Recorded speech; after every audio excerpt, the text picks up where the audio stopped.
kita khawatir, resah oleh karena ketiadaannya pengharapan. Nah, iman itu, kalau iman hidup berarti iman itu harus bergerak terus, dia harus mencari dan menemukan.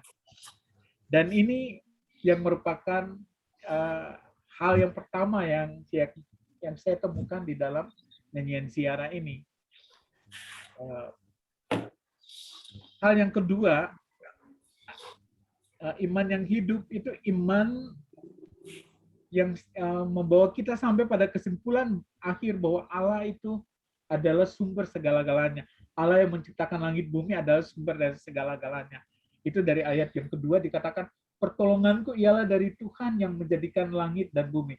Jadi ayat yang ke-1, kesadaran dia akan adanya kebutuhan akan pertolongan, kemudian dia mencari pertolongan itu satu pengembaraan, satu pencarian. Kemudian ayat yang kedua dikatakan pertolongan itu ialah dari Tuhan yang menjadikan langit dan bumi. Inilah iman yang hidup karena dia mencari dan kemudian dia menemukan. Permazmur bilang bahwa Tuhan yang menciptakan langit dan bumi itulah sumber pertolongan yang terakhir, karena tadi dikatakan ada gunung-gunung dalam huruf kecil. Gunung-gunung itu berarti sumber-sumber pertolongan yang mungkin dia berusaha untuk mencari. Tapi kemudian dia menemukan Gunung Zion itu adalah sumber daripada pertolongan yang terakhir. Dikatakan sih pertolongan ialah dari Tuhan Allah yang menjadikan langit dan bumi. Allah yang bertahta di Gunung Zion. Hal yang ketiga, iman yang hidup itu lahir dari aktivitas sehari-hari. Ayat 3 dan ayat 4. Ia takkan membiarkan kakimu goyah, penjagamu tidak akan terlelap. Sesungguhnya tidak terlelap dan tidak tertidur penjaga Israel. Bahkan ayat ke-5 sampai ayat yang ke-7 masih tetap berbicara tentang keadaan sehari-hari. Jadi iman yang hidup itu lahir dari aktivitas sehari-hari, bukan hal-hal yang spektakuler aja. Kadang-kadang kita merasakan iman kita itu ada ketika hal-hal spektakuler itu terjadi, ketika pertolongan-pertolongan Tuhan yang terjadi dalam kehidupan kita itu secara spektakuler. Itu kita sungguh-sungguh menyadari kehadiran Tuhan, pertolongan Tuhan. Tapi kadang-kala kita lupa bahwa hal-hal yang biasa aja yang dikatakan di situ, ia takkan membiarkan kakimu goyah. Ya, kakimu goyah, artinya kakimu lemas. Pada saat kita berjalan, penjagamu tidak akan terlelap. Apakah dalam situasi, kalau kita bisa menyadari dalam hal-hal kecil ini, bagaimana penjagaan Tuhan, bagaimana pertolongan Tuhan dalam melakukan satu pekerjaan yang mungkin sudah terbiasa kita lakukan tiap hari, tapi pekerjaan itu yang tiap hari itu juga bisa kita selesaikan dengan baik, dan kita bisa menyadari di dalam itu pertolongan Tuhan, maka sebenarnya itu kita berada dalam situasi iman yang hidup. Kita nggak memerlukan satu keadaan spektakuler, bagaimana bantuan Tuhan itu, baru kita menyadari bahwa Tuhan itu ada. Tetapi ketika dalam hal yang kecil, kita tahu bahwa semua itu, walaupun dari segi kesanggupan kita bisa melakukan, tetapi kita tetap menyadari bahwa tanpa Tuhan hal ini nggak akan mungkin bisa rampung. Maka disitulah iman yang hidup, di situ akan jelas terlihat. Karena kesadaran Tuhan membimbing kita setiap hari itu selalu ada. Nah, iman hidup yang keempat, itu ada iman yang menemukan ketenangan dalam ketidakpastian. Dari ayat 1 sampai ayat yang kedua, ayat 1 dan ayat 2 dari situ dikatakan aku melayangkan mataku ke gunung-gunung. Ini proses pencarian. Dari manakah akan datang pertolonganku? Dari mana akan datang sumber? Dia sedang mencari sumber pertolongan itu. Dan kemudian ayat 2 kata pertolonganku ialah dari Tuhan yang menciptakan langit dan bumi. Ini menunjukkan bahwa ayat 1 adalah satu suasana yang tidak aman, suasana yang tidak tenang yang dirasakan oleh pemazmur ini. Tetapi justru di dalam ketidaktenangan inilah dia bisa dalam ketidakpastian dari mana pertolongan ini, karena dia sedang mencari dari mana datangnya pertolongan ini. Ada ketenangan di dalam ketidakpastian ini. Jadi iman yang hidup adalah iman yang bisa memberikan ketenangan kepada kita di dalam ketidakpastian. Mungkin jawabannya realisasi daripada pertolongan Tuhan itu belum kita rasakan, tetapi kita memiliki ketenangan di dalamnya. Sama seperti angin ribut di Danau Galilea, Danau Tiberias. Kemudian murid-murid begitu ketakutan, mereka berusaha untuk bagaimana bisa menyelamatkan perahu, tetapi Yesus sedang tertidur di buritan kapal. Dan mereka ini saling teriak satu dengan yang lain, dan mereka katakan Yesus ini mungkin nggak memperdulikan bahwa mereka akan tenggelam. Tapi tidurnya Yesus di situ menunjukkan bahwa Yesus, ketenangan dalam diri Yesus tidak ditentukan oleh situasi dan kondisi di sekitar. Ada tofan, ada angin ribut, tetapi dia bisa tenang di dalamnya. Dia bisa tidur, ada damai, ada sukacita. Ini damai dari Allah yang berbeda dengan damai yang diberikan oleh dunia. Ketika dunia memberikan damai, situasi kita tenang, kita nyaman, apa yang kita butuhkan ada, kita akan merasa damai.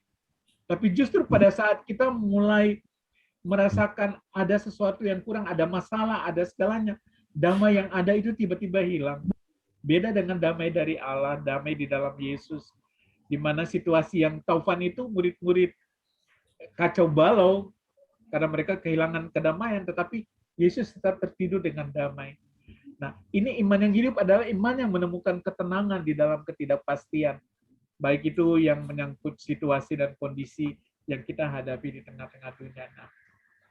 Nah, kemudian kenapa demikian? Karena di ayat yang ke-7, ke-8, Tuhan akan menjaga keluar masukmu dari sekarang sampai selama-lamanya.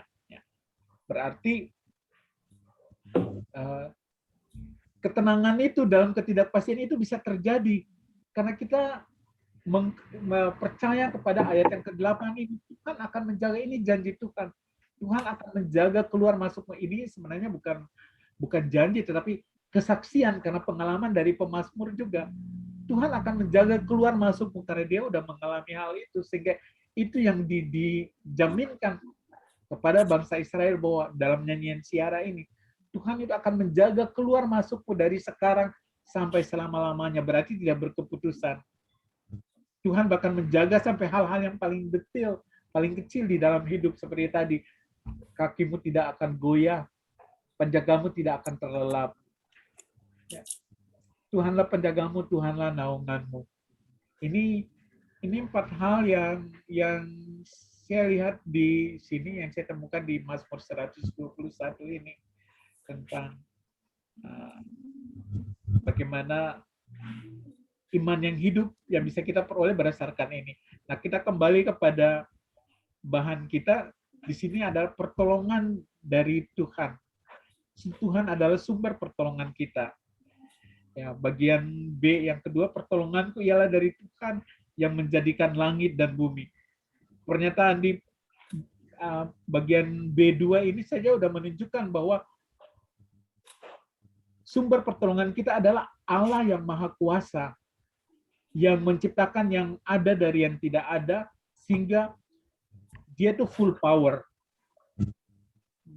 Dan di situ yang dikatakan bahwa ayat ketiga tadi, ia tak akan membiarkan kakimu goyah. Dia ini yang memberikan jaminan bahwa dia tidak akan membiarkan kakimu goyah dan seterusnya. Dan ayat yang ketiga, cara Tuhan menolong kita, Tuhan bisa menolong kita melalui cara orang lain. Ini bagian yang kedua yang akan kita bahas nanti. Tapi saya ingin kita sharing di antara kita dari bagian yang pertama ini. Bagaimana kita melihat Tuhan ini sumber daripada pertolongan yang kita hadapi setiap hari. Karena pertolongan dari Tuhan ini, percaya pada pertolongan dari Tuhan itu akan dimotori oleh iman. Iman inilah yang akan membuat kuasa Allah itu nyata, hadir di dalam kehidupan kita. Saya persilakan mungkin dari bagian sini, sumber pertolongan itu dari Allah. Ada yang Bapak, Ibu, ada yang mau menseringkan bagian ini, juga pengalaman hidup yang bisa untuk menguatkan kita satu dengan yang lain. Untuk bagian Tuhan adalah sumber pertolongan bagi kita. Silakan.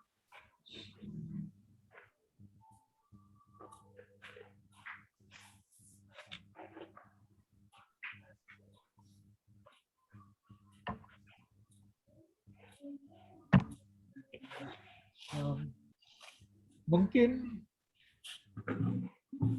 saya minta Pak Gea dulu. Pak Gea biasanya punya banyak berkat yang selalu dibagikan. Jadi Pak Gea mungkin yang memberikan membagi berkat dulu untuk bagian ini. Tuhan adalah. Biarkan dulu teman-teman yang lain lah, biar saya dengar dulu. Biar dari teman-teman yang lain bisa menjadi motivasi bagi saya. Oh ya, terima kasih. Pak Dewanto. Iya. Kalau saya lihat penerangan dari analisa dari Pak Dewanto ini sudah jelas sekali, jadi kalau tidak pada bisa tanya karena sudah jelas Pak, jadi mungkin bisa lanjut kedua Pak. Kalau Pak Gea nggak bisa jawab, saya lebih-lebih Pak.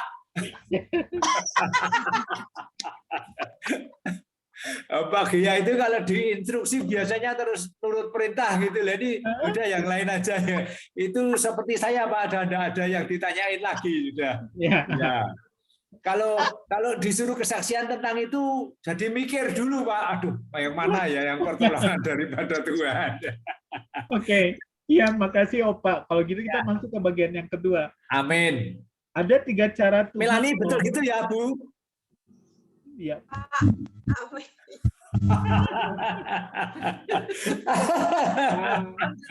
Ayo lanjut kedua Pak. Ya. Sambil ingat-ingat Pak ya, yang pertama. Masuk ke bagian yang kedua. Iya. 3 cara Tuhan menolong kita. Saya minta tolong Bu, dengan hormat Bu Melani, Ketua KKS kita, untuk membaca bagian ini bagi kita.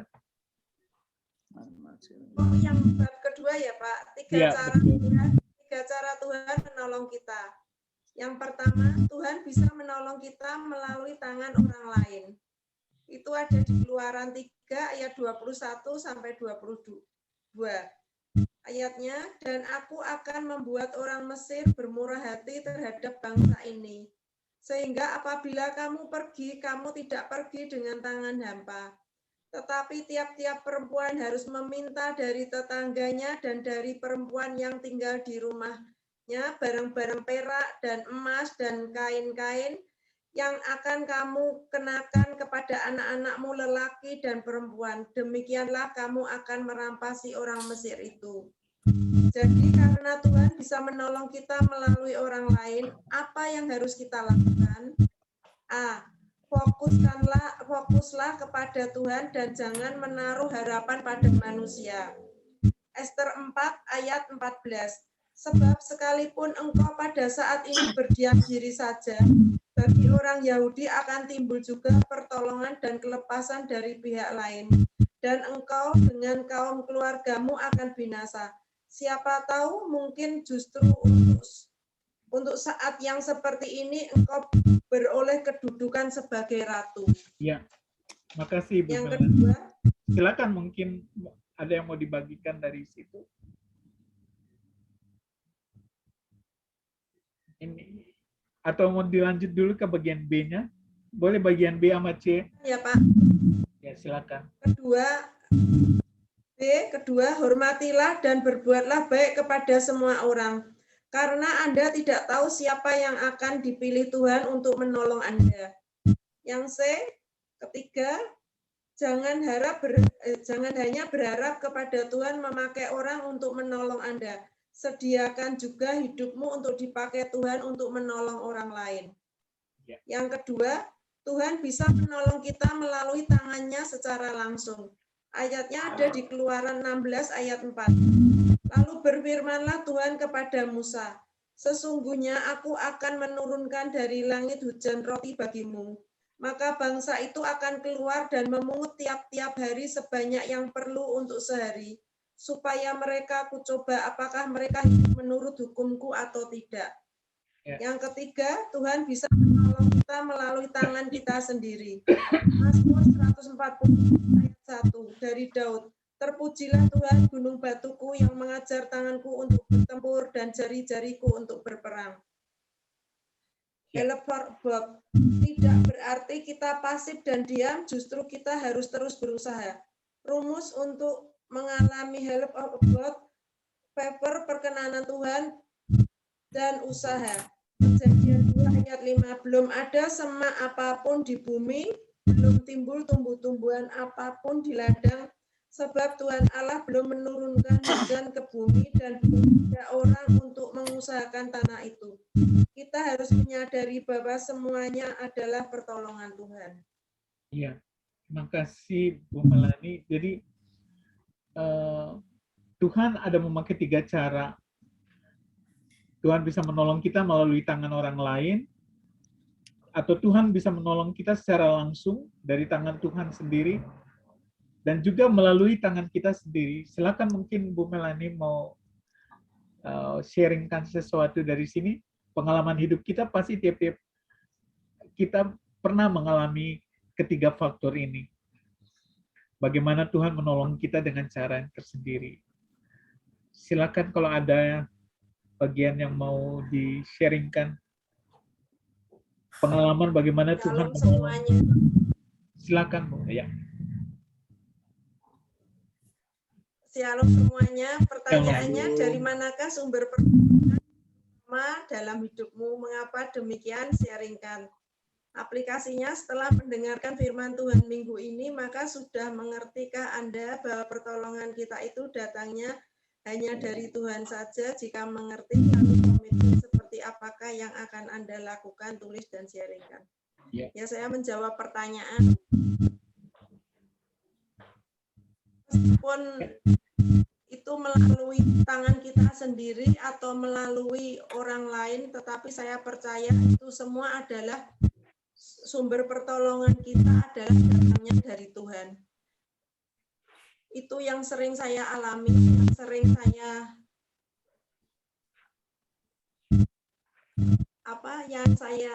alami, yang saya rasakan.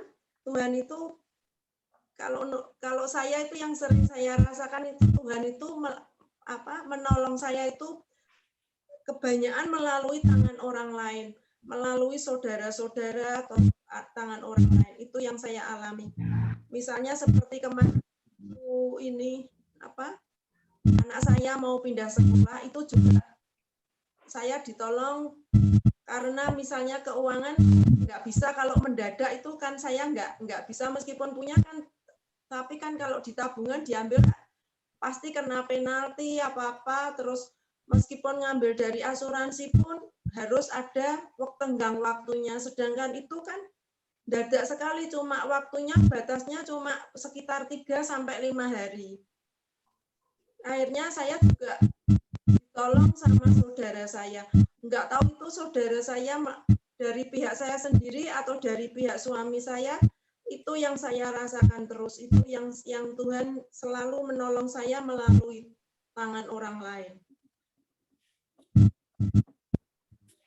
Itu juga kemarin kalau Pak Andri itu kemarin itu bilang soal anaknya yang sekolah di mana itu saya lupa, itu juga Korea. Sudah BT.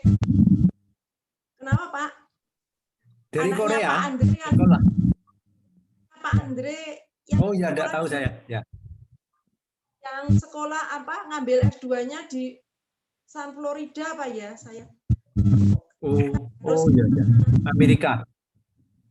Itu anaknya sudah BT, sudah itu juga pernah saya alami juga seperti Nicholas kemarin transfer nilai susah, sampai akhirnya cuma yaitu pertolongan Tuhan tidak pernah terlambat, cuma ikut 1 kali kuliah langsung besoknya langsung sudah minggu depannya langsung sudah UTS. Itu juga pernah saya alami. Jadi saya percaya kalau semua pertolongan itu datangnya dari Tuhan, dan Tuhan itu selalu menolong tepat pada waktunya dan tidak pernah terlambat ataupun tidak pernah tergesa-gesa. Itu aja Pak dari saya, Pak. Terima kasih Bu Melani. Jadi pertolongan Tuhan selalu tepat waktu dan Tuhan bisa memakai siapa saja. Ya. Namun tadi ada di atas ada warning bahwa bagian C itu jangan berharap Tuhan memakai orang untuk menolong Anda. Jadi berarti kita menaruh iman kita hanya kepada Tuhan, bukan kepada manusia. Maka Tuhan pasti akan menyediakan jalan. Terima kasih Bu Melani. Silakan Pak Widagdo mungkin mau sharing.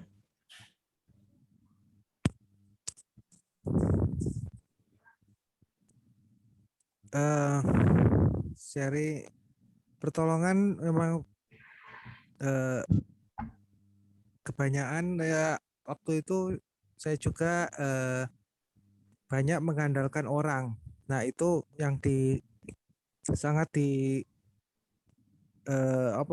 ada firmannya kan, terkutuklah orang yang mengandalkan manusia.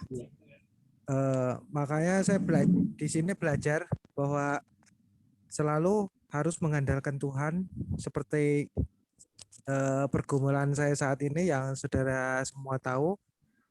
Saya lagi cari kerja di Jogja dan saya tetap beriman sama Tuhan, percaya bahwa Tuhan pasti tolong dan buka jalan untuk dapat nanti satu waktu untuk kerja di Jogja gitu. Jadi tetap mengandalkan Tuhan betul-betul, tidak mengandalkan manusia seperti kata firman. Mungkin gitu aja Pak Dewanto. Makasih Pak Widagdo. Jadi iman, jadi dalam hari ini adalah iman itu juga yang akan mewujudkan apa yang menjadi pergumulan kita dan kerinduan kita. Oke, makasih Pak. Ke Pak Mario sama Bu Lydia, silakan.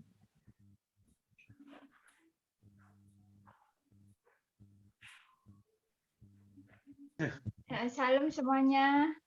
Selamat malam. Kok ini ya kayak takut gitu ya ditunjuk sama Pak Dewanto. Ya. Tema minggu ini tentang pertolongan dari atas. Dari mana datang pertolonganmu? Pasti semuanya juga pertolongan itu datangnya dari Tuhan, apalagi kita yang sudah menerima Tuhan Yesus sebagai Tuhan dan Juru Selamat ya. Dari mana lagi datangnya pertolongan kita kalau bukan dari Tuhan gitu. Kalau di sini pertanyaannya, oh ya, dari Tuhan, kenapa demikian? Sharingkan. Sebenarnya yang mau saya sharingkan terlebih dahulu memahami ya sebenarnya siapa kita di mata Tuhan kayak gitu. Sebenarnya banyak sih pertanyaan dalam otak saya, tapi mau mengungkapkannya susah gitu. Mungkin kayak gini. Kan gimana ya ngomongnya? Satu sajalah. Ya, kita harus minta pertolongan sama Tuhan. Artinya Tuhan menciptakan kita. Saya juga malah jadi bingung sendiri nih, Opa. Ngomong aja, nggak apa-apa. Ya mungkin itu Pak yang mau saya tanyakan. Maksudnya kita menyadari siapa kita di mata Tuhan gitu. Kita tidak bisa tanpa Tuhan, mungkin begitu ya. Jadi kita butuh pertolongan dari Tuhan. Terlebih sebenarnya kita kan hidup kita itu bukan milik kita karena sudah ditebus ya sama Tuhan Yesus. Dosa-dosa kita, jadi hidup kita itu sepenuhnya milik Tuhan, bukan milik kita lagi. Jadi kalau kita masih mengandalkan kekuatan sendiri, apalagi mencari pertolongan kepada manusia, mungkin itu nggak seturut dengan kehendaknya Tuhan, atau mungkin seperti itu yang saat ini baru saya pahami sih. Begitu aja dulu Pak Dewanto, terima kasih. Terima kasih Bu Lydia. Jadi ini yang Bu Lydia sharingkan ini kembali menggugah pikiran saya bahwa memang kita meminta kepada Tuhan, minta pertolongan kepada Tuhan karena kita menyadari kita butuh pertolongan Tuhan karena kita ada di dalam satu kebutuhan atau ada dalam satu permasalahan. Nah, ketika kita menerima berkat dari Tuhan, kita puas. Tetapi kepuasan itu tidak akan membuat kepuasan itu tidak akan terus terpelihara dalam hati kita. Karena pasti akan timbul lagi, Tuhan akan izinkan ada hal-hal lain yang ketidakpuasan lain yang membuat kita akan mencari Tuhan lagi, supaya pertumbuhan iman kita tuh akan terus naik. Karena iman yang hidup berarti dia harus bertumbuh, berarti dia terus naik. Levelnya akan terus naik, berarti kita tidak pernah puas di satu stage aja, satu apa ya sampai di satu posisi tertentu, tapi posisi itu harus naik. Nah, tapi memang kita bisa melihat mungkin ada 3 macam orang yang bagaimana dia menyadari Tuhan itu sumber pertolongan dia, tetapi sikapnya mungkin akan berbeda. Orang yang pertama, dia tahu sumber pertolongan itu dari Allah, tapi dia mungkin tidak tahu gimana caranya minta tolong, yang mau minta Allah itu menolong dia itu apa. Ya, apa yang mau ditolong oleh Allah. Padahal dia tahu Allah itu sumber pertolongan. Itu mungkin tipe orang yang pertama. Orang yang kedua, orang itu tahu bahwa dirinya itu perlu pertolongan, tapi agak angkuh untuk meminta. Kadang-kadang kita merasa, atau mungkin ada hal, dia menganggap, ini hal yang kecil lah.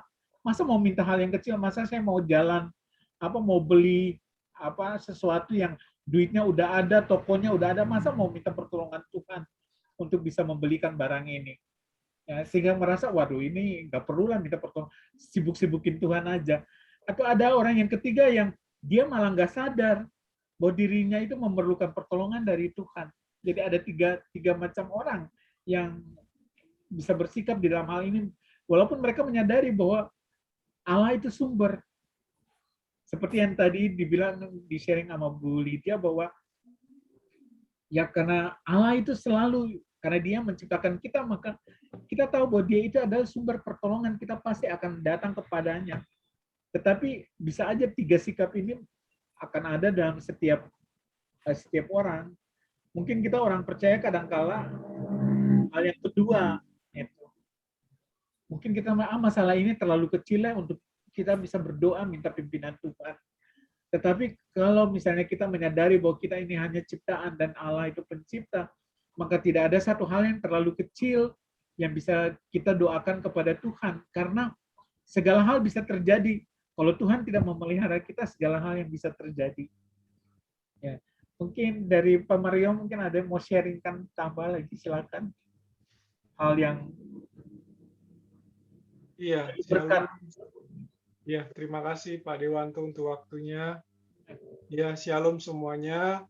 Shalom. Mungkin kalau saya berpikir sederhana aja ya, bahwa ada 3 cara Tuhan menolong kita, tetapi yang harus kita sepakati bersama adalah nomor 1, paling pertama dari semuanya, pertolongan itu pasti dari Tuhan. Ya, entah itu mau lewat orang, lewat obat-obatan, mau lewat apapun, keuangan dan lain sebagainya, itu semuanya itu berasal dari Tuhan. Jadi kita sepakat di sini bahwa nomor 1 pertolongan itu adalah dari Tuhan.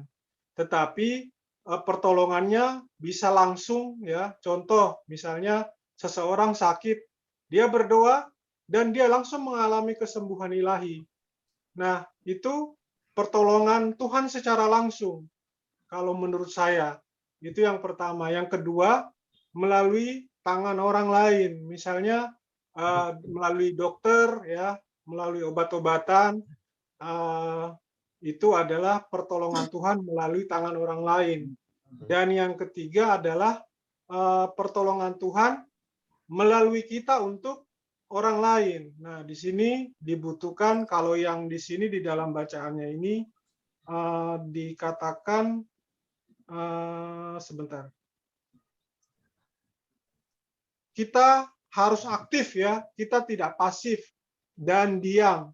Kita harus berusaha, berarti di sini ada iman dan perbuatan. Jadi ketika kita meminta ketika kita ingin menolong orang lain, ya, Tuhan memakai hidup kita untuk menolong orang lain, kita juga perlu iman dan perbuatan. Perbuatan itu mungkin usaha, ya. Ya, saya teringat sebuah cerita menarik, ya. Ada seorang anak yang dia malas belajar gitu ya. Dia malas belajar, dia malas mengerjakan PR-nya. Lalu tiba-tiba ayahnya tanya sama dia, "Nak, besok kan kamu ujian. Terus kamu sudah belajar atau belum?" Dia bilang, "Tenang saja, Pak. Tidak usah belajar. Pertolonganku ialah dari Tuhan yang menjadikan langit dan bumi." Nah, ayahnya menjawab, "Ya, betul. Memang pertolonganmu dari Tuhan. Tetapi sesungguhnya penjagamu tidak akan terlelap. Penjaga ujianmu tidak akan terlelap." Jadi artinya ya kita perlu iman, tetapi kita juga perlu usaha atau perbuatan ya untuk menolong orang lain. Jadi tidak hanya kita hanya ya iman aja, tapi kita juga perlu perbuatan. Jadi kalau saya sederhanakan sih mungkin seperti apa yang saya alami ya. Ya masih berbicara mengenai sakit saya ini. Jadi saya percaya bahwa segala sesuatu yang saya alami ini sampai saat ini itu semua adalah pertolongan daripada Tuhan. Tetapi mungkin medianya atau orangnya yang Tuhan pakai beda-beda ya. Dari istri saya, Ibu Lydia yang selalu menolong saya, dari keluarga saya, kemudian juga dari dokter ya, melalui obat-obatan yang ada. Itu semua saya percaya itu adalah cara Tuhan juga. Tidak ada segala sesuatu yang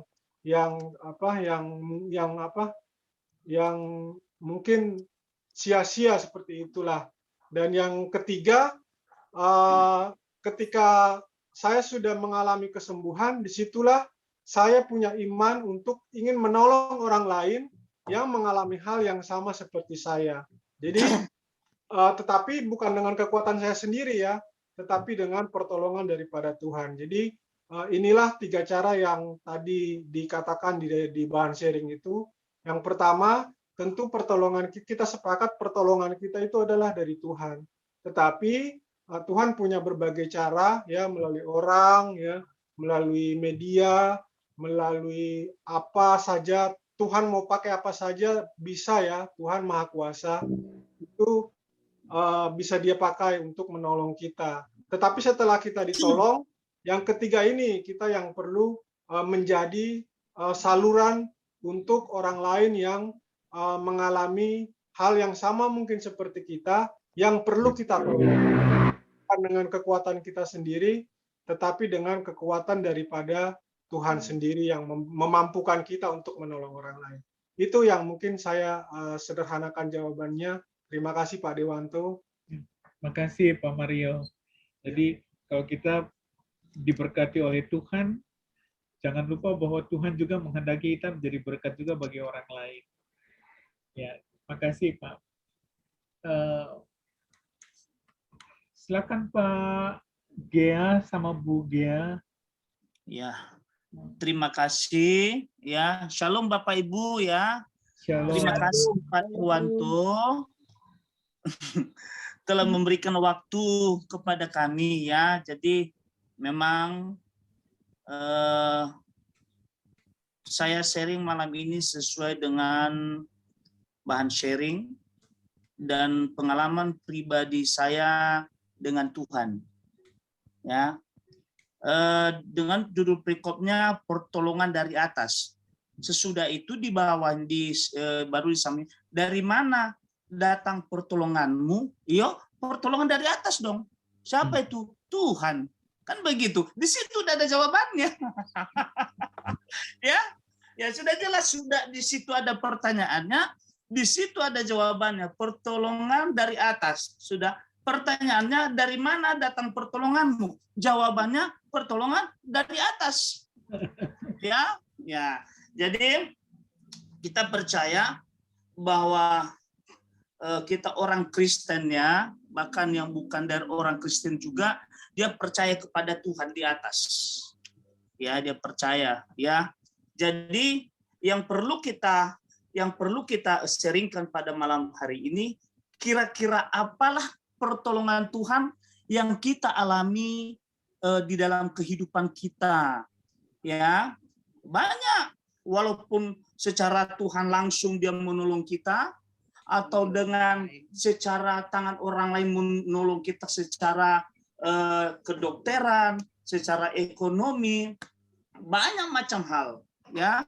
Sesudah itu secara dengan tangan kita sendiri, ya, ada 3.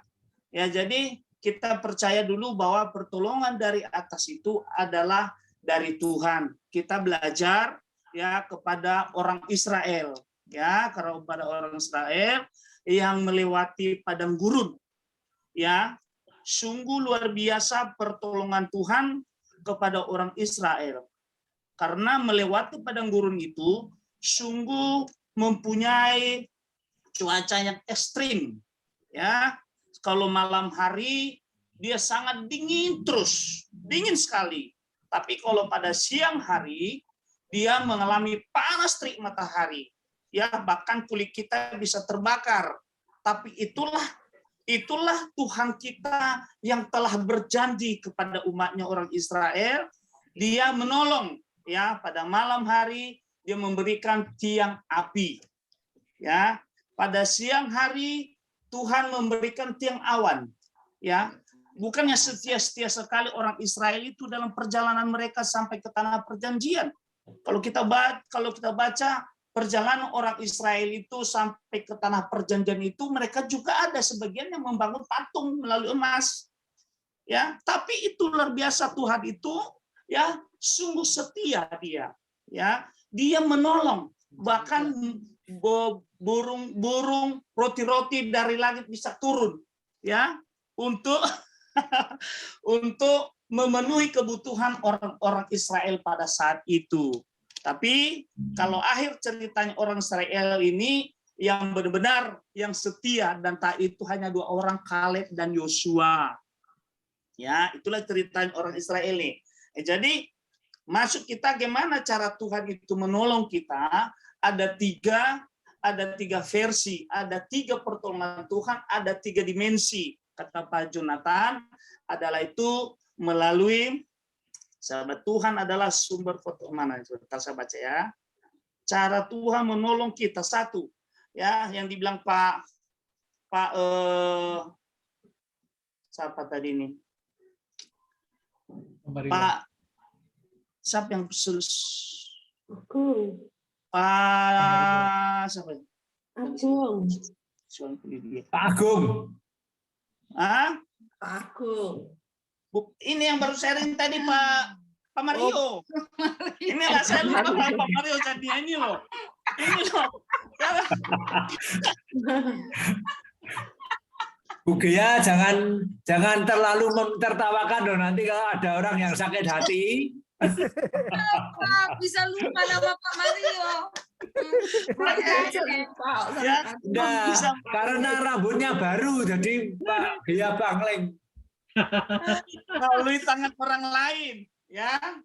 Ya, jadi melalui tangan orang lain itu saya mikir bilang Pak Mario tadi melalui dokter, ya.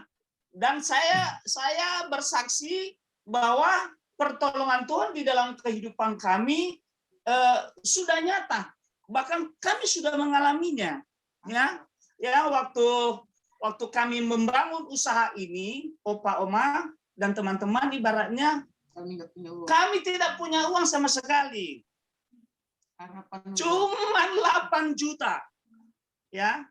Ya, itu semua selesai usaha ini semua pertolongan tangan teman-teman, tangan orang.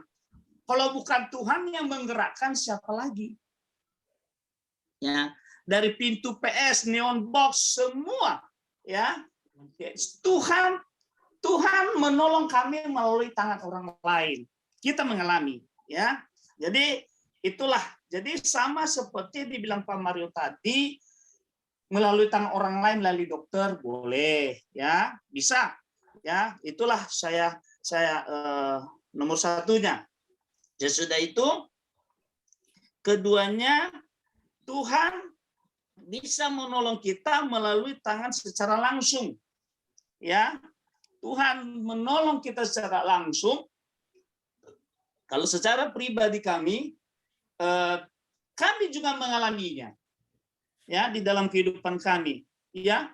Walaupun kami berangkat dari Batam menuju ke Jogja ini, kami mengalami pesawat kami mati di atas, dan pesawat itu turun jauh ke bawah, dan hanya salah satu yang meminta tolong kepada Tuhan Yesus, istri saya. Tuhan Yesus tolong kami. Ya, Yesus tolong kami. Ya, jadi pada saat itu selesai deh, itulah mujizat luar biasa. Entah kebetulan apa yang tangan Tuhan yang menolong pada saat itu, ya. Begitu Tuhan Yesus tolong, mesin pesawat hidup. Padahal itu pesawat itu sudah jauh turun bawah. Banyak yang pingsan, ya. Itulah campur tangan Tuhan, itu Tuhan yang menolong. Ya, itu yang kami alami. Bahkan selama pandemi ini, ya, kita baru melewati selama pandemi ini, ya, Tuhan juga menolong kita semua, bukan hanya saya. Ya, bahkan kita bisa sharing pada malam hari ini, kita dalam keadaan sehat, ya, Tuhan jauhi kita dari segala COVID, ya. Itu suatu pertolongan Tuhan secara langsung. Dan saya secara pribadi, Tuhan telah menolong saya. Saya ini dulu perokok, mungkin Pak Maria juga mengalami. Ya, itu saya alami.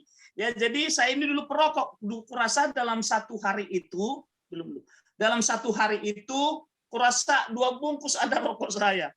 Ya, kereta api. Kalau orang Medan bilang kereta api kalau merokok tak berhenti. Tapi dengan kesungguhan hati saya datang di hadapan Tuhan, aku minta tolong kepada Tuhan, Tuhan lepaskan aku dari keterikatan rokok ini. Ya, dan Tuhan jawab. Kalau bukan Tuhan yang menolong saya, mungkin saya tidak bisa lepas dari rokok sampai sekarang. Ya, itu suatu pertolongan, ya, secara langsung. Sesudah itu, ketiga, Tuhan bisa menolong kita melalui tangan kita sendiri. Ya, contohnya, ya, kalau Tuhan itu memberkati kalau ada karya tangan kita. Ya, makanya diurapilah tangan kita semua, contohnya keahlian tangan. Ya, contohnya kami, ya. Kami keahlian tangan kami masak-memasak. Belum lah. Ya, kami masak-memasak. Ya, jadi Tuhan kami telah menyediakan tangan kami untuk memasak makanan. Tapi begitu kami memasak makanan itu, disitulah Tuhan memberkati usaha. Jadi Tuhan juga menganjurkan kita supaya kita rajin, seperti Daud, ya, mengajari tangan Daud dan jari Daud untuk berperang. Ya, itu yang saya dapat di di bahan sharing ini. Ya, jadi perlu juga kita mempergunakan talenta keahlian tangan kita, ya, untuk kita diberkati. Jangan hanya tinggal diam saja, tangan kita tidak bekerja. Ya, kalau bagi yang tua-tua ya nggak apa-apalah, sudah ada yang sudah lewat waktunya. Ini jadi, menyinggung ini. Bukan apa. Tapi bagi yang muda-muda, ya, kalau ada memang keahlian tangan kita, kayak Pak Mario itu keahlian tangan itu mengetik komputer itu, ya, itu pergunakan. Jadi itu juga bisa memberkati, Tuhan memberkati. Yang penting Tuhan telah sediakan wadah untuk lapangan pekerjaan kita, dan apalagi kita takut akan Tuhan, ya, Tuhan berkati. Apalagi Ibu Melani pandai bikin kue ondel-ondel. Pangsit. Ya, buka usaha pangsit Mami di rumah. Ya, jualan online, ya. Ya, puji Tuhan saya bersaksi kami karena keahlian tangan kami ini, anak saya juga keahlian tangannya di komputer. Jadi didaftarkan kami ke Shopee. Jadi sekarang Shopee sudah masuk beli di tempat kami secara online. Jadi keuntungan kalau kita pesan makanan di Shopee itu cuma setengah harga dibayar yang mesan gitu loh. Contohnya, ya. Contohnya kalau harga makanan melalui Gojek, kita bikin melalui Shopee itu contohnya 40.000. Jadi yang dibayar si pembeli yang pesan makanan cuma 20.000. Jadi sisanya ditanggung sama Shopee. Jadi itu suatu anugerah Tuhan. Ya, tidak semua yang jual babi di Jogja ini ya bisa orang Shopee mau kerjasama. Tapi puji Tuhan suatu anugerah, yaitu sesuatu kelancaran usaha ini supaya penjualan kita naik omsetnya. Ada cara Tuhan. Yang penting kan tangan kita tetap bekerja, ya. Yang tetap bekerja. Itu yang saya dapat. Sesudah itu kita ini juga jangan kita terus berharap, bilang Pak Mario, jangan terus kita berharap kepada orang lain untuk memberkati kita, karena kita diberkati untuk menjadi berkat. Ya, kita diberkati untuk menjadi berkat, kita dipulihkan untuk memulihkan.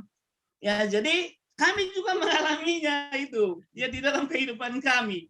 Ya, semasa pandemi ini ibaratnya walaupun dalam situasi kegelapan dunia mengalami resesi keuangan atau kesehatan, kami bisa memberkati Gojek. Ibaratnya kami memberkati Gojek yang datang, kita kasih beras, telur, minyak. Ya, kita bisa mengalami. Jadi jangan hanya kita, oh saya ini begini kok. Jadi selaras ya sesuai dengan kebenaran firman Tuhan. Ya, itu yang dikehendaki Tuhan. Ya, itu aja dari saya Pak Dewanto. Ya, mungkin Opa bisa melengkapi ya lebih lagi. Itu aja dari saya. Tuhan Yesus memberkati. Oke. Ya, makasih Pak Gea. Bu Gea mungkin mau nyambung, mau nambah dikit, Bu Gea, silakan. Kayaknya nggak ada lah, Pak. Oh, Pak enggak ada. Dewanto diborong sama Udah Pak Gea. diborong semua, ya. Cuman saya percaya pertolongan Tuhan itu tepat pada waktunya. Memang yang diceritakan Pak Gea itu memang pengalaman-pengalaman kami mulai dari Batam sampai ke Jogja itu penyertaan Tuhan itu luar biasa gitu. Saya hanya nambahi sedikit. Kalau dikatakan pada waktu kami di Kledokan mau kemari itu, memang jujur kami sama sekali nggak punya uang. Sementara kontrakan di Kledokan itu dari 35 setahun, terus tahun kedua itu naik jadi 42,5, kami nggak punya uang. Jadi untuk melanjutkan tahun ketiga itu kami kemungkinan nggak bisa bayar gitu, tapi ya itu tinggal sekitar 6 bulan gitu. Uang hanya ada 8 juta.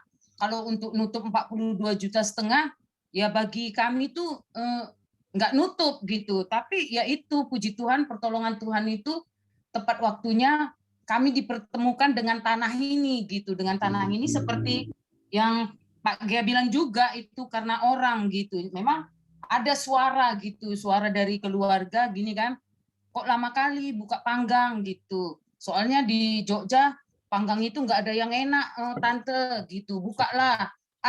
Kami nggak punya uang gitu. Kami nggak punya uang. Memang banyak sih yang dikontrakkan. Ada di sana 60, ada di sana 55. Ada ini tanah. Nah, saya tunjukkan tanah ini gitu. Ada di sana tanah gitu 15 juta. Tapi tanah sawah gitu. Kalau dipikir-pikir mana nimbun lagi, bangun lagi, dari mana uangnya gitu. Jadi saat itu memang kami nggak respon gitu. Tapi waktu kami doa pagi, saya ngomong ke Pak Gea, Pak, bisa jadi mereka pakai untuk bicara kepada kita. Kalau memang ini suara Tuhan, kita harus berani melangkah dan pasti Tuhan cukupkan. Kalau memang ini suara Tuhan, saya bilang. Jadi ya itulah, karena suara-suara dari keluarga kemarin itu, saya yakini bahwa Tuhan pakai mereka untuk kami melangkah hari itu gitu. Walaupun dengan uang hanya 8 juta di tangan gitu hasil dari PS gitu. Memang kalau secara manusia itu kami sih nggak sanggup gitu kan. Tapi kami percaya hari itu, Pak, kalau memang ini suara Tuhan, kita melangkah. Kalau memang sudah Tuhan yang suruh kita melangkah, pasti Tuhan cukupkan. Memang itu puji Tuhannya, memang kami ketemu dengan tanah ini, memang udah ada yang nanya waktu itu tidak dikontrakkan katanya. Tapi waktu kami yang nanya, tanah ini dikontrakkan. Ternyata memang Tuhan sudah siapkan kami di sini gitu. Orang nanya, ini tanah nggak dikontrakkan. Tapi waktu kami datang, tanah ini tiba-tiba dikontrakkan dari yang 15 juta. ditawarkan mereka, saat kami ketemu justru dia nawarkan kami dengan harga 10 juta gitu. Ya memang kaget gitu kan. Kami kaget, padahal kalau mereka bertahan 15, kami mikir gini, kalau memang sudah Tuhan yang suruh, pasti Tuhan cukupkan lah gitu. Ibaratkan kata, mau kami 15 gitu. Nah, tapi nggak kami kenal memang sama sekali. Nah, tapi ternyata waktu kami ketemu, melihat kami, ya mungkin karena ada favor Tuhan dalam kami, tanah ini dijadikan 10 juta gitu. Jadi langsung kami gini, iya, kami mau gitu, padahal uang nggak ada gitu kan. Iya, kami mau gitu. Nah, jadi waktu berjalan waktu kami bilang gini, ya udah kami mau tanah itu kalau memang 10 juta, tapi kami sanggupnya Bu 1 tahun bisa enggak gitu. Ya terserahlah, terserah sama Bu Gea gitu berapa sanggupnya gitu. Nah, ternyata kami pasanglah terima uruk begitu kan, terima uruk. Bu, berapa lama kami dikasih waktu? Karena di Kledokan hari itu kontrakan tinggal 5 bulan lagi gitu. Kalau dikira-kira nanti harus membangun di sini cepat, uang kami nggak ada gitu kan. Nah, nunggu kontrakan di sana habis, kami mungkin udah terdepak di sana gitu. Sementara di sini belum dibangun gitu. Jadi di situ juga ada kemurahan Tuhan gitu. Jadi yang punya tanah bilang sesanggup ibu lah. Kalau memang ibu bisa bangun pelan-pelan, pokoknya sampai ibu selesai baru kita hitung kontrakan, kata yang punya tanah waktu itu. Jadi 7 bulan. Selama 7 bulan juga pada waktu pertama kali kami kemari dikasih gratis, sampai akhirnya kami pindah dari Kledokan kemari itu kami masih belum bayar kontrakan. Itulah kemurahan Tuhan pada waktu itu sama kami. Habis kontrakan di sana, di sini selesai membangun, dan kami masih diberi kelonggaran 2 bulan menempatin di sini untuk mulai bayar uang kontrakan.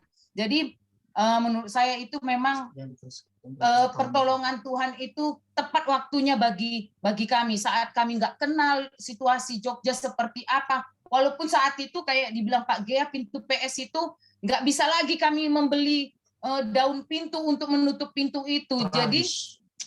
Jadi 24 jam itu terbuka lebar gitu. Jadi adalah karyawan yang jaga sampai pagi ke pagi karena nggak ada pintu gitu. Jadi ya kayak dibilang Pak Gea itu orang lain yang membantu kami. Oh, Bu Gea udah di sini ya gitu. Apa sih yang kurang yang perlu kami bantu? Ah, enggak lah Bu, malu tapi mau gitu kan waktu itu. Jadi nggak apa-apa Bu, jangan malu. Apa sih yang perlu kami ini? Enggak lah Bu, sebenarnya malu tapi pintu PS enggak ada gitu.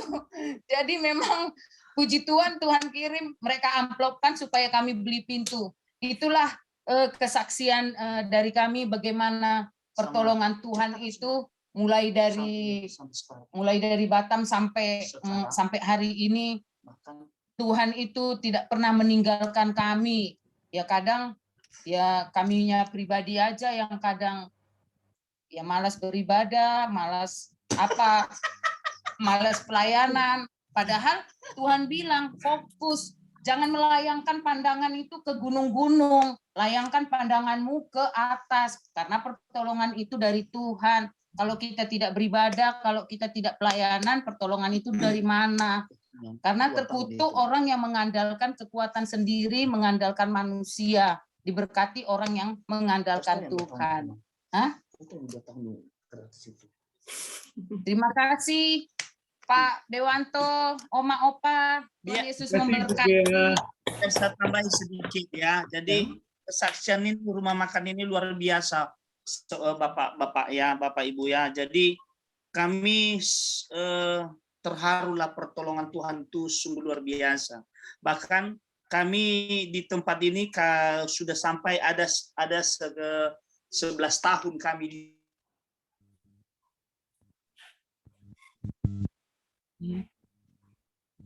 koneksi.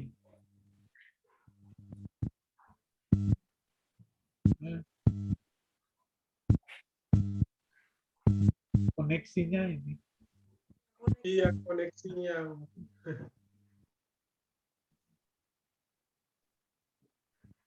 Kita di sini sudah ada di atas perjanjiannya sudah 11 tahun. Jadi 2 tahun itu 2 tahun digratiskannya.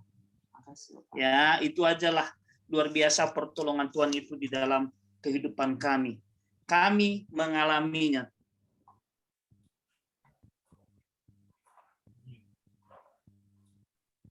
Ya, terima kasih Pak Gia.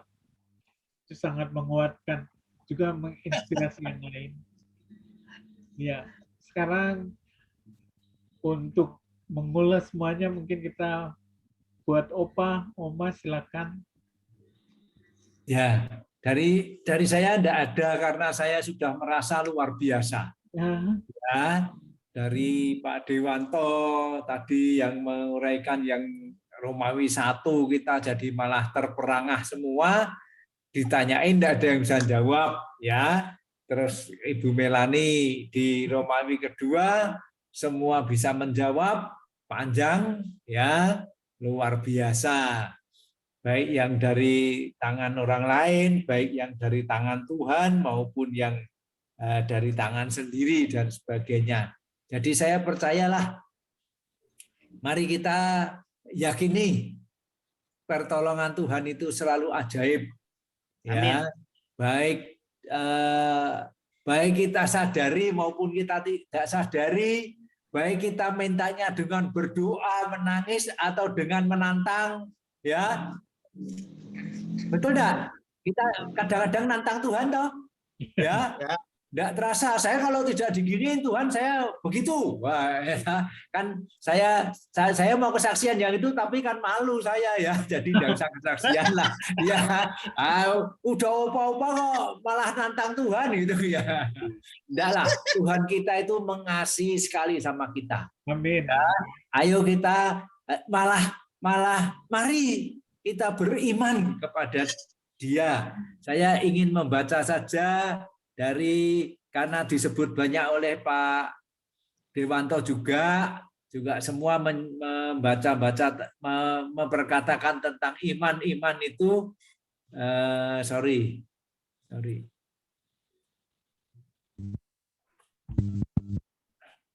Saya ingin itu loh membaca Ibrani 11 itu loh. Kok Ibrani 11 ayat 1.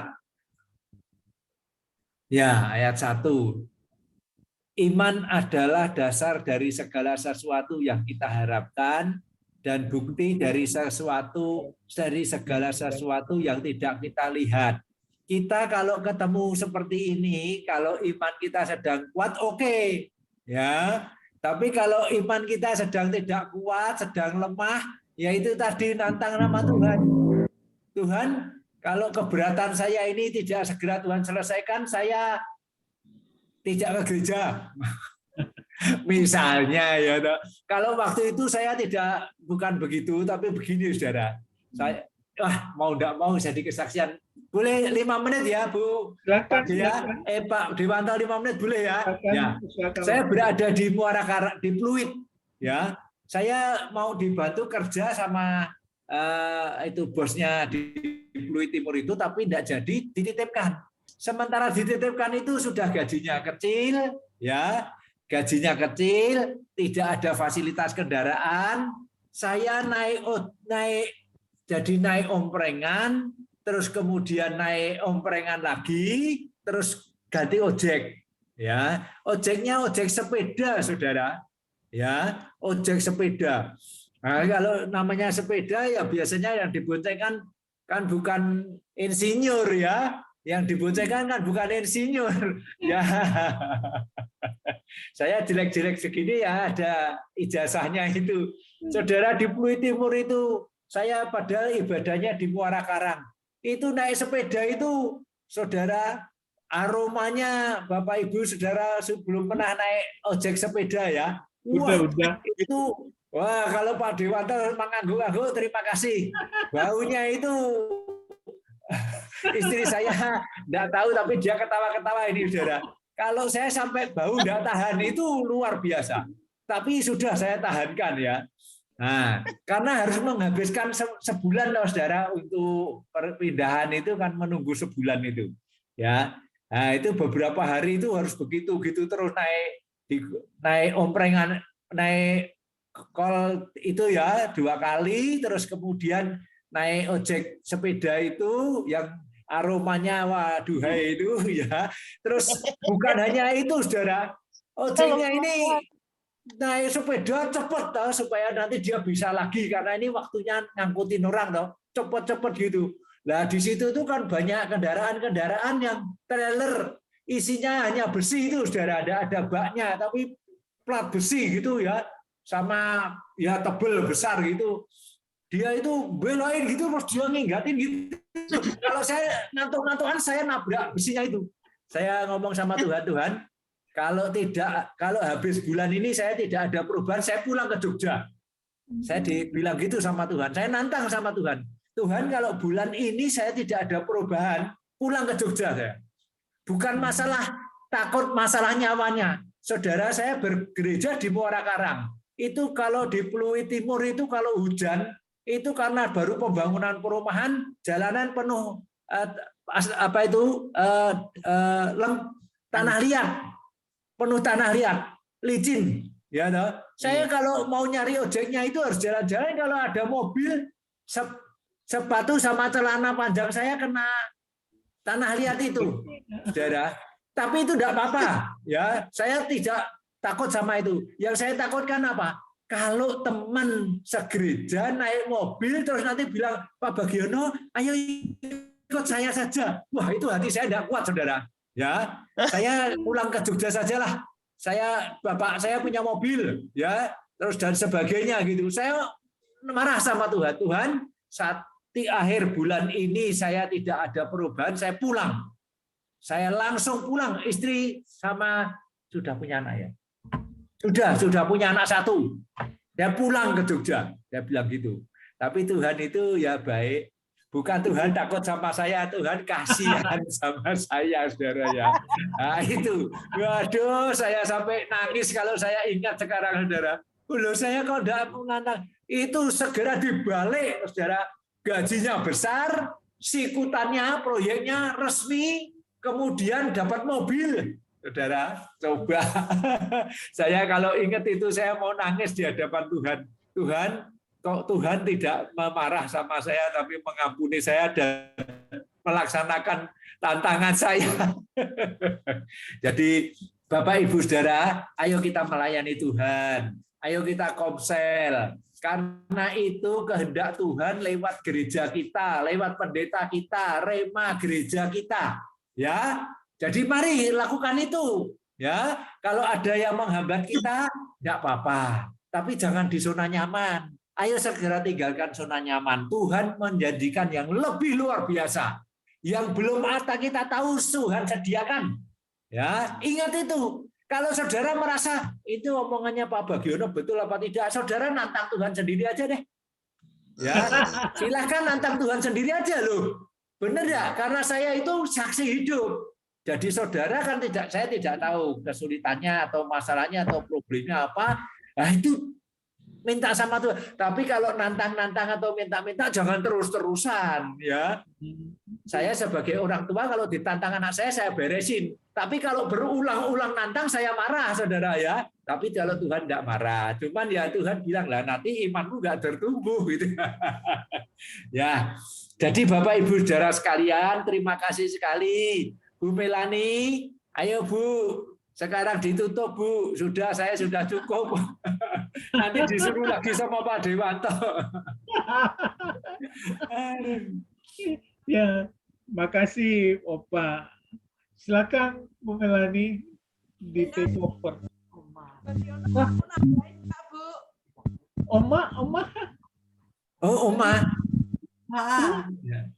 Wah, kalau saya nih nanti panjang lagi nih.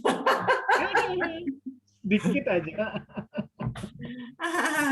Ya, kita memang merasakan sekali ya.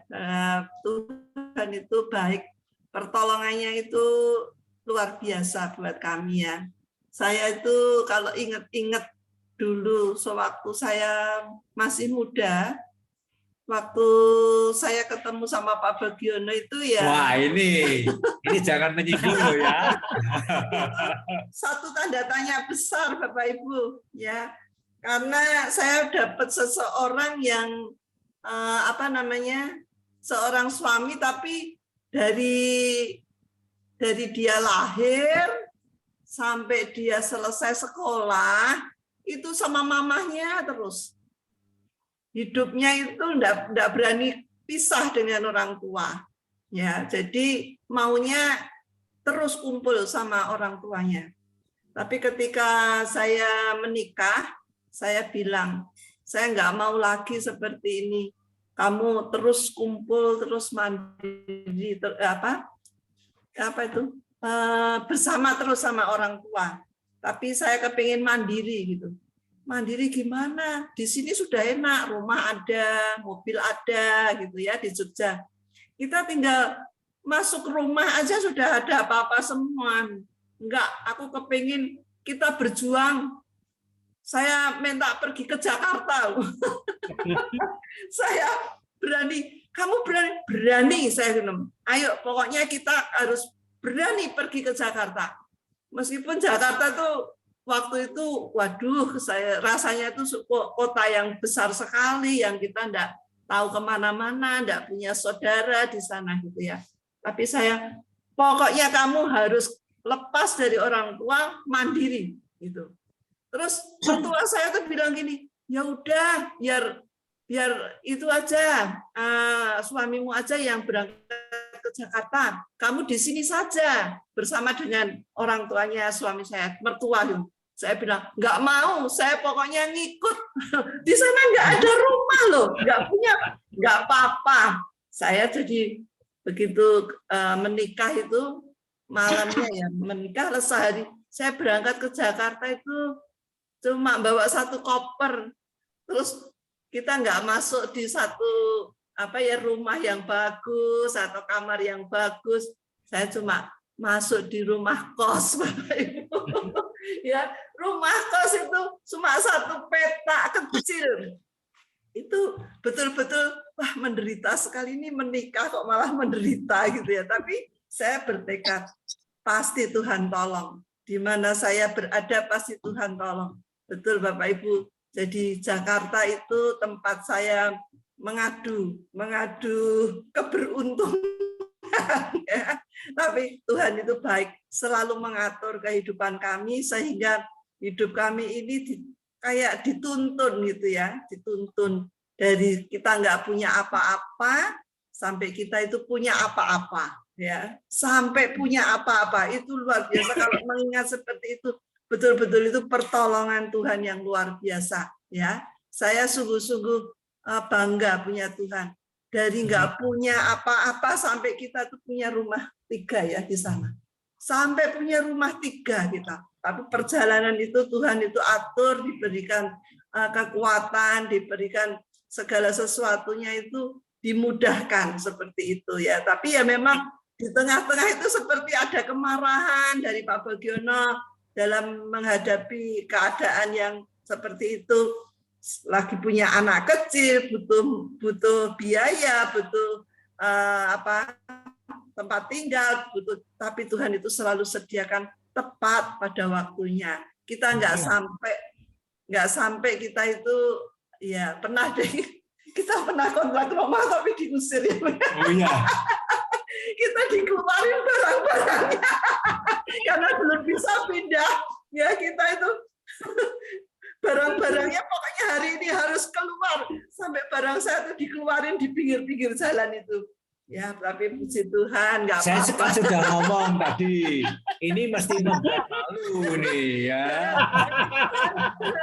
Tapi cuma sebentar saja ya, nggak sampai sehari kita dipermalukan ya. Kita terus langsung ditampung di satu tempat perumahan pemasaran ya waktu itu. Saya sungguh luar biasa. Itu pertolongan Tuhan luar biasa. Terus dibawa naik ya seperti itu. Jadi Tuhan itu memang tidak dibuat kita itu terus jegegek terus ada gitu, enggak. Tapi harus dibawa mengalami satu hal supaya kita naik tingkat, naik level ya, kita dimampukan, diberikan iman yang tumbuh seperti itu. Tetapi satu, Bapak Ibu yang saya tetap pegang, Saya selalu setia kepada Tuhan. Saya selalu setia di dalam pelayanan. Di dalam setiap keadaan apapun, baik saya hamil, baik saya punya anak kecil, ya itu saya tetap komitmen pelayanan. Setiap minggu saya harus datang ke gereja pelayanan. Sampai kita nggak punya mobil, jangan nebeng-nebeng ya, usaha sampai kita tuh sampai bisa ke Muara Karang untuk bisa beribadah seperti itu. Tapi Tuhan itu tidak pernah mau berhutang kepada kami. Terus kami diberikan mobil, diberikan fasilitas, terus ditambah-tambahkan seperti itu. Tapi kita harus berani untuk melangkah meskipun rasanya tidak enak sekali. Tapi ketika kita melangkah, Tuhan langsung merubah. Tuhan selalu merubah dan merubah sampai keadaan yang saya alami sekarang ini. Kalau saya mengingat itu, wow, pertolongan Tuhan itu dahsyat, luar biasa. Kagum saya punya Tuhanku. Dan saya tidak merasa rugi ikut Tuhan yang selalu memberi pertolongan kepada saya di dalam setiap waktu. Itu saja ya Bapak Ibu. Terima kasih. Terima kasih, Mama. Tidak bisa tahu ini Bu Wiwi. Bagaimana ini? Bu Wiwi kan dari Solo lah. Ini kan Purwodadi, Bu. Bu Wiwi itu tersenyum, apa tertawa, apa gimana saya tidak tahu nih. Mungkin heran. Wah, 60 km ke utara kok seperti itu. Saya dulu jadi wanita, tapi saya berani sekali. Saya berani membawa suami saya harus ayo ke Jakarta itu. Betul-betul saya, kalau nggak saya berani begitu, Tuhan nggak pasti membuat saya seperti kayak Putri Solo ya. Ya, jadi pengalaman sama-sama naik Gojek sepeda. Saya juga dulu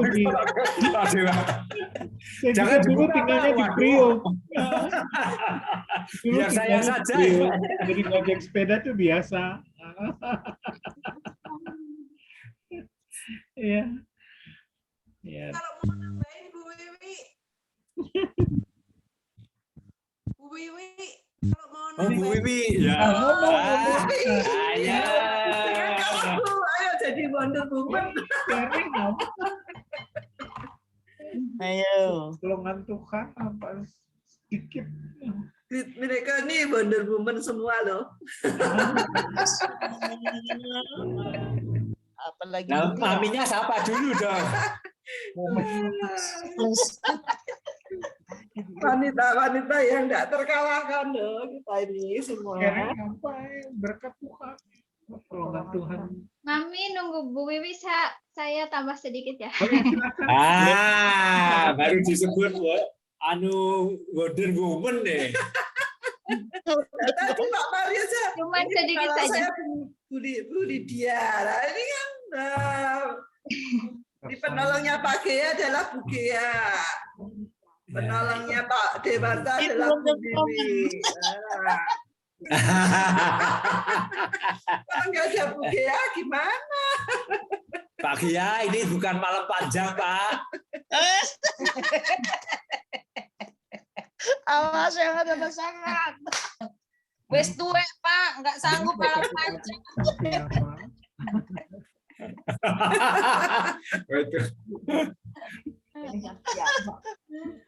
Nggak sanggup ngopi-ngopi lagi. Kalau saya pribadi sih pertolongan Tuhan setiap hari saya rasakan terus, Pak. Amin. Sampai sekarang. Tapi ya pergumulannya luar biasa. Boleh cerita, Bu? Gumulannya apa, Bu? Panjang nanti, Bu. Itu udah jam berapa? 9?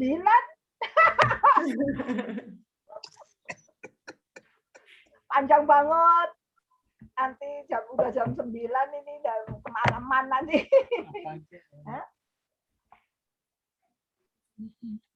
Sharing sedikit aja.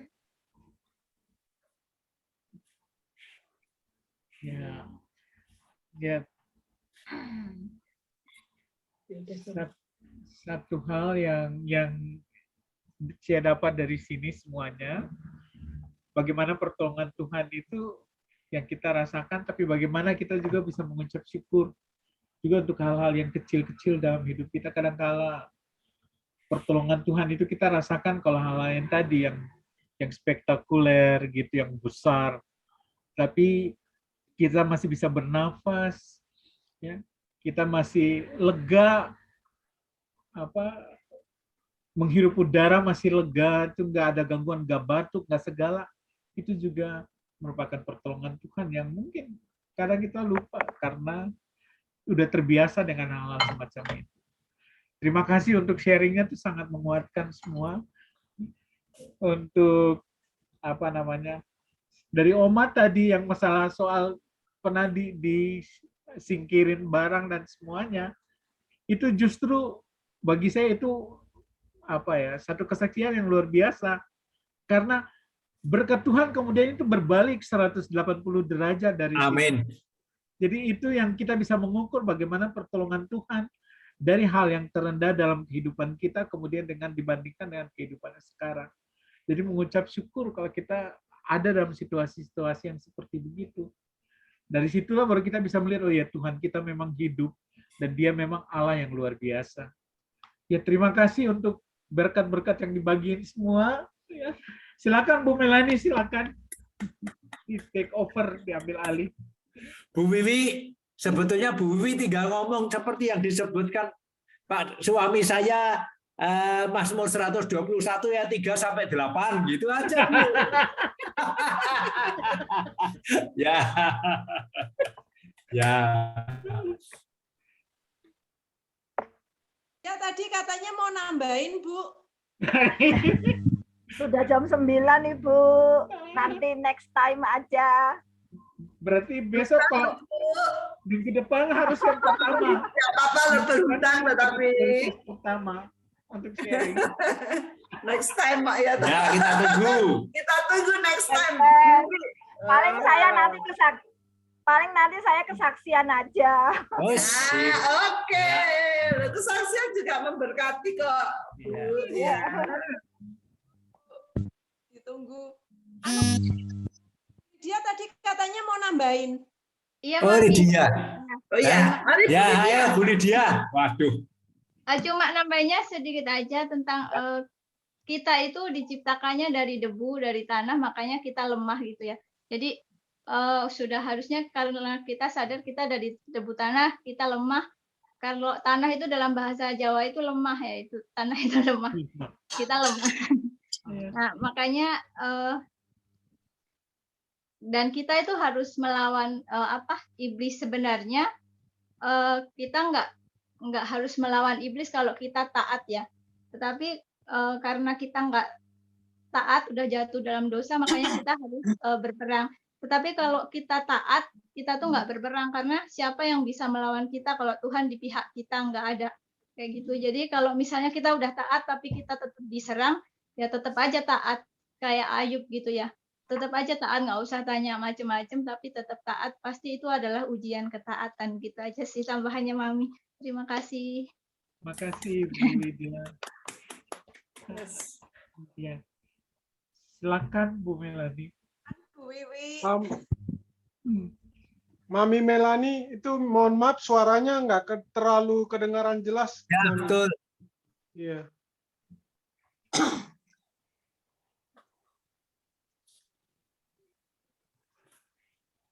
Shalom.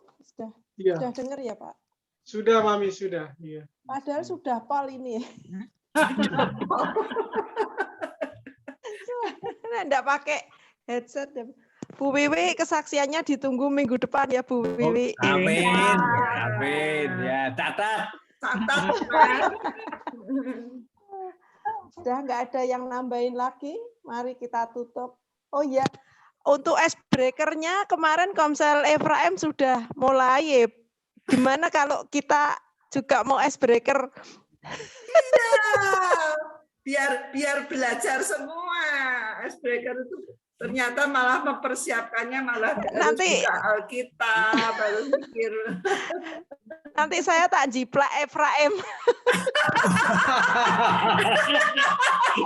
Ya enggak apa-apa ya.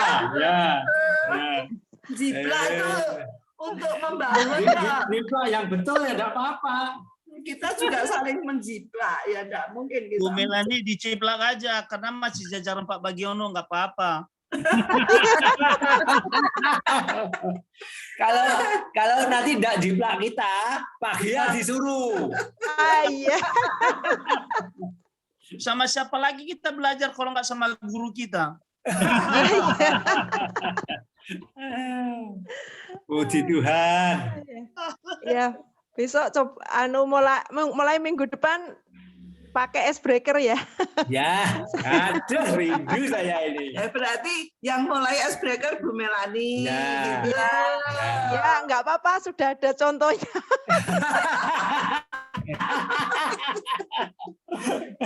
Contoh sekali, lainnya tinggal nunjuk.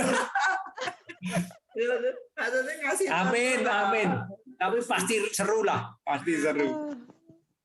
Ya. Mari kita tutup. Pak Bagiono nanti doa berkat sama nambahin yang kurang-kurang ya Pak. Saya sing kurang-kurang, saya ngerti maafine loh ya. Ya dah. Ayo. Aduh.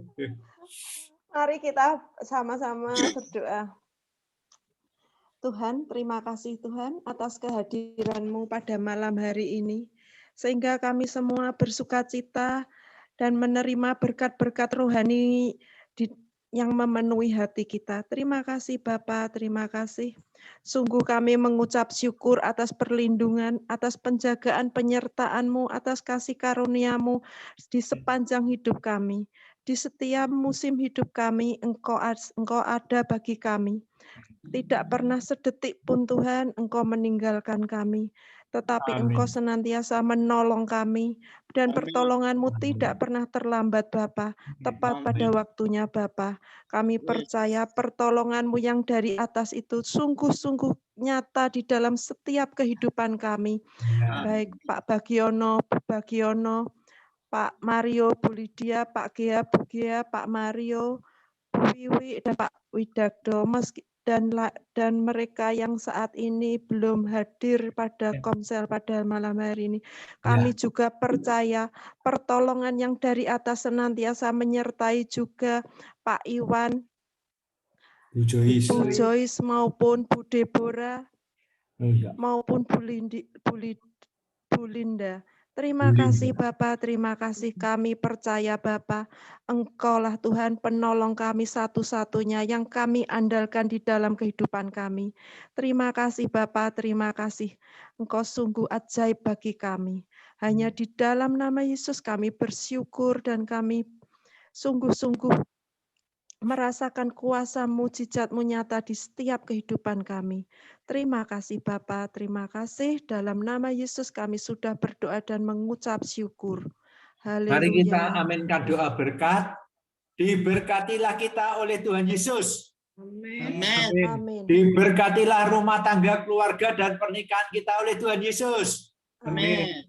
Diberkatilah anak-anak kita di dalam studi dan belajar bekerjanya, bahkan juga usaha dan pekerjaan kita, keuangan kita, bisnis kita oleh Tuhan Yesus. Amin. Diberkatilah kesehatan kita, bahkan masa depan, bahkan melewati pandemi ini oleh Tuhan Yesus. Amin.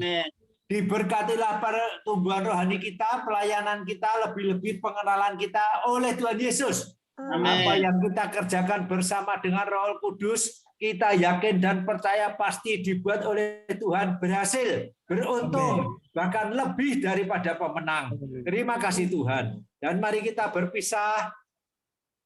Setelah kita Komsel Miracle ini juga kami ingin menyisipkan doa untuk Mami Melani sebagai KKS di Great Miracle. Tuhan, Engkau memberkati dan memberkati, baik secara tubuh, jiwa, dan roh.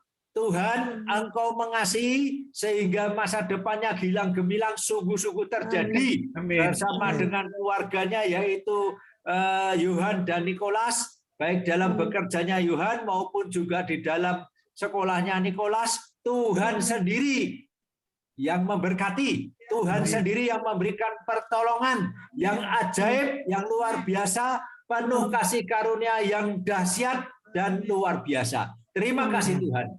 Mari kita berpisah dengan membawa anugerah yang agung dari Allah Bapa.